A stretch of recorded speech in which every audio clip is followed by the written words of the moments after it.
Hi everyone, this is Dr. Stefan. Welcome to Interstitial Lung Disease.info. In this little video, I'd like to just outline a little bit about what happens when you do get referred to this mysterious service in the hospital called Interstitial Lung Diseases. Now, obviously, this is an area that covers quite a lot of respiratory disease. We do tend to deal with pulmonary fibrosis generally, so scarring of the lungs. And now this can have a known cause or an unknown cause. I've touched upon this in different videos before, but basically we deal with situations in which the lungs get hardened. And that can be a progressive event or it can be a one-off event that doesn't get worse, but we most likely need to follow cases up over time to see what the disease behavior is, what's going on with this fibrosis, which way is it going. And if you do get referred to this interstitial lung diseases service, what may you expect? So basically, this is what I do day to day. So I can tell you from my own experience. Now, your situation may be different. Your experience may be different as a patient, depending on where you are in the world watching this video.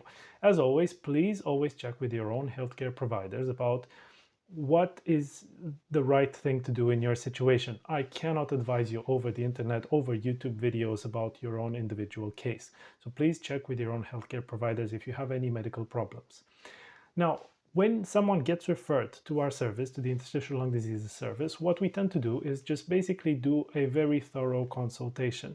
Now, this may be a bit like an interrogation at times, because we do tend to ask you a lot of things about your own medical history. We tend to ask you sometimes about occupational exposures because sometimes there can be things like exposure to asbestos that may trigger lung fibrosis. We may also ask you about any symptoms which may be consistent with connective tissue diseases or diseases that may affect several organs of the body. We talk about autoimmune disease maybe a lot. You may look this up online. So situations in which, for example, someone may be diagnosed with rheumatoid arthritis, this is very relevant because it can affect the lungs as well and lead to lung scarring in addition to affecting the little joints in the hand. So we do ask about these things. We may ask you about medication history because certain drugs may cause interstitial lung disease, may be associated with pulmonary fibrosis or other forms of inflammatory lung disease. So we need to look into those things. We also may ask you about your living situation. So if there's any mold at home, if there's anything that you might be doing at home that could be triggering your respiratory symptoms, whether that's, I don't know, keeping certain plants, if you spend a lot of time in humid places, if you have a greenhouse, if you have a hot tub, these sort of situations. So please do not be surprised if we do ask you these questions. We may also insist a lot about how your condition behaved over time. So when did your respiratory symptoms first come about? Did you start to get breathless many years ago? Has that happened in relation to any other diagnosis? Because sometimes we cannot really easily find out what's the difference between a heart condition and a lung condition leading to breathlessness or other things such as that. So we need to really be a bit nuanced and try to figure out to what extent it is the lung problem causing your symptoms, whether that's breathlessness and cough. In most situations, of course, if you've been referred to a pulmonologist, to a respiratory physician, there is a lung problem going on and we're trying to identify that, but we need to have a holistic approach and try to not miss out on other things. The same goes with coughing. So many people sometimes cough because of the pulmonary fibrosis or the lung scarring, but also they may have other triggering factors. For example, they may suffer with acid reflux. So stomach acid coming up, irritating the airways and causing a cough, or they may suffer with an ENT problem with postnasal drips or secretions running down the back of their throat, causing again irritation and coughing. There may be asthma, there may be other things that may be leading to coughing. So it's important to really think about these things, and we will ask you about most of these situations during the consultation in the ILD service. What happens next then? So if you do have pulmonary fibrosis, your doctor may then review your scans, so your CT scans, so that's cross-sectional images of the lungs, to see what the pattern of scarring is. Now, if the pattern is compatible with a certain diagnosis, for example, they may tell you right then and there, the most likely diagnosis is, let's just say, idiopathic pulmonary fibrosis as an example, but it could be something else. So that may be the first step. But generally, what may happen then is that your doctor will request several other tests.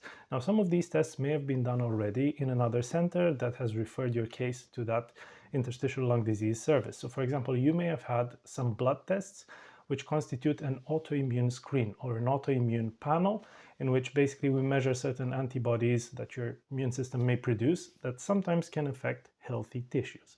So this is one thing that's really important because we're trying to screen out any potential causes for the lung fibrosis that may have a treatment or may require a specific referral, for example, to rheumatology or other services.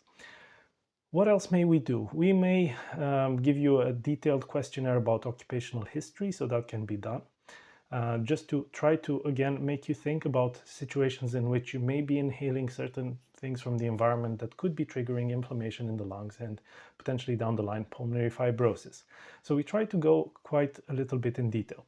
Your doctors may then also request further lung function testing or breathing tests. So basically this could be a spirometry in which you blow into a machine, try to measure the volumes that your lungs are volumes of air that your lungs are moving and how quickly you do that.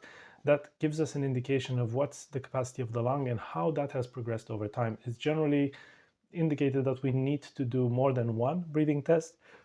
We tend to do these every few months or at least every 6 to 12 months just to see what the behavior of these lung volumes is.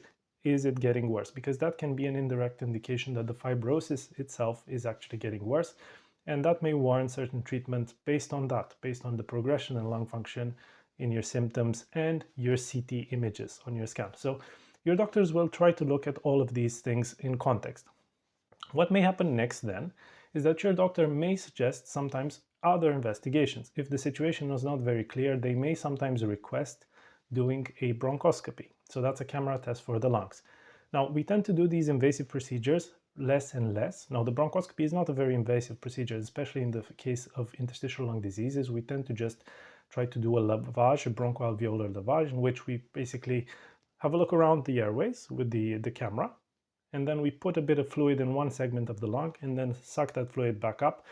We send that to the lab and it gives us an answer whether there is active inflammation in the lungs, because that can sometimes help us differentiate between the different types of interstitial lung diseases, which may require different treatments, because there are many types of interstitial lung disease. So some of them may be inflammatory in nature, in which we may suggest the treatment with, for example, corticosteroids such as prednisolone, so steroids, things like that.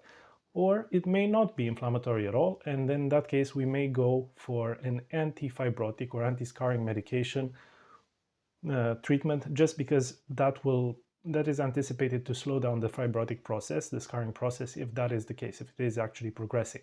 So that's a very key question that your doctor will try to determine during the consultation that they will have with you. Is the scarring in your lungs actually getting worse? Do you require any anti-scarring medication? Do you require any anti-inflammatory medication? What's the best treatment option for you?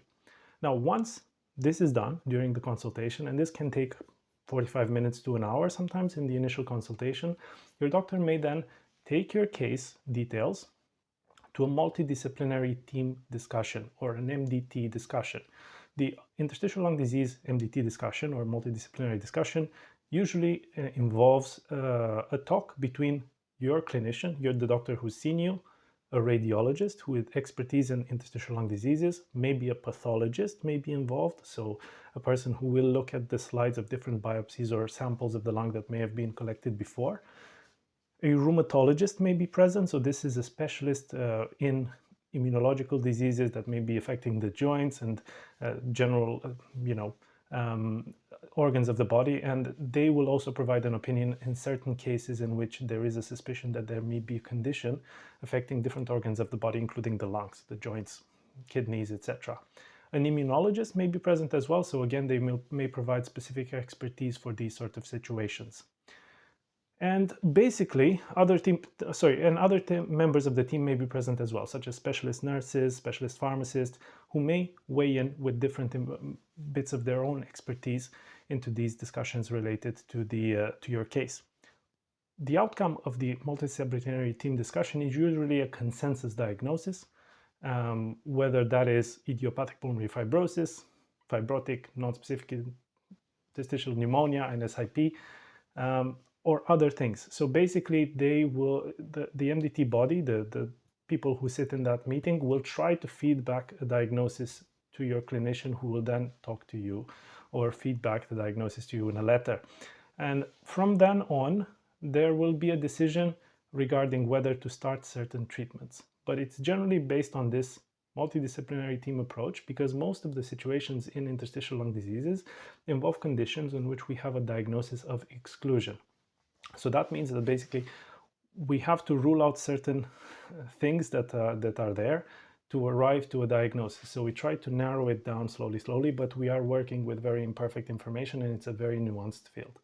So overall, these steps, going to the initial consultation, going through the interview with your doctor, and having a little bit of a consultation discussion about different areas of your health, going through this multidisciplinary team discussion, deciding on whether to go on any medication, allowing for any delays in prescription and delivery of the medication, may take a few months.